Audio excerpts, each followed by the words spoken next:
You just sacrifice your Mega. Yep, fine by me. Oh, I do love this team when it works.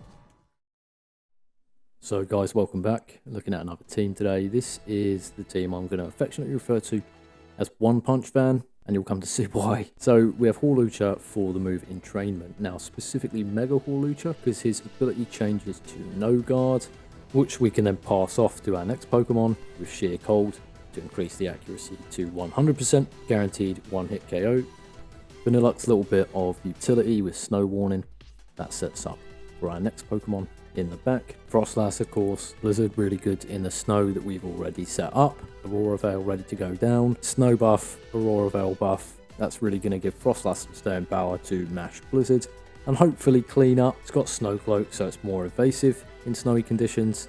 And Never Melt Ice just to boost its attack power a little bit more. We'd love to take Mega Frostlass maybe, see how that goes, but we really are going to be pushing for Mega Hawlucha as early as possible the vast majority of the time. So the rest of the team, we got Whimsicott with Tailwind. If we know we can't outspeed, Mega Hawlucha's our fastest guy. Vanillux with Scarf I've calculated, so it's 1-2 points behind Hawlucha. It will never attack before Entrainment goes off, which is huge. It means that first Sheer Cold is going to benefit from the ability to ignore accuracy. If we know we're at speed deficit, if they're using mons that are faster than us, we'd maybe sneeze the Whimsicott lead so we can dead one of their moves and get Tailwind up before we start the strat. So, as always, onto some games. First one here, Aggron Lucario lead. And I know we outspeed, so it's pretty safe for us to lead with the strat setters in Hawlucha and Vanillux. Entrainment, Mega passes No Guard to Vanillux. Sheer Cold should strike first.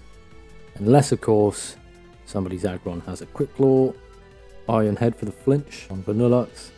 But Entrainment goes off, passing No Guard. Flash Cannon would have been scarier into Vanillux. Now Vanillux can only deal with one, so it makes sense if we can chip the other down in the meantime. Dual Wing Beat, great move with Stab for Mega Hawlucha, still allows him to see some damage, even though it's not necessarily the focus. Sheer Cold, of course, number one goes off, it's a one-hit KO. Flash Cannon from Lucario, still targeting Burb. Typhlosion, pretty scary typing. Speed-wise, of course, still in our favour at the moment. Chip down the Lucario, second one goes down, and the Sheer Cold goes off. Crazy play not going for Vanillux with the Flash Cannon on Lucario because he has lost the game. So we're on to the next match. This one's a good example of when things don't go exactly to plan. So they lead our Caladon Tyrantrum. Of course we go in with Hawlucha and Vanillux. Speed wise we're still in a good spot here, so we can go for the setup fairly safely. Entrainment, pass off No Guard. Carefully crafted turn order. Sheer Cold, our Caladon goes down. But unfortunately, Tyrantrum, great option with Head Smash. Straight into Vanillux. Sash would have been useful here, but of course we're using Scarf for the speed.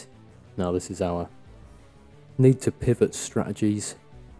Great type matchup in our favour. Aerodactyl coming in slightly later on. Hit U-turn, might as well. Close combat. Great choice. Sneasler really showing why we bring him in the team. When you have such rigid pieces on a team composition that are required to pull off a strategy, you do really need your support mon to be able to provide two functions. Frostlass comes in, takes Dual Wing Beat, not too much of an issue. Toxic Croak from the opponent. You could set up Aurora Veil here, but Blizzard looks like quite a good option. Wasn't too sure how to move with Sneasler. I'm aware Toxic Croak can learn Fake Out, so upper hand covered the Blizzard just in case. Never Melt Ice, probably the reason that Aerodactyl went down. Fireball gets to sleep for that extra BM.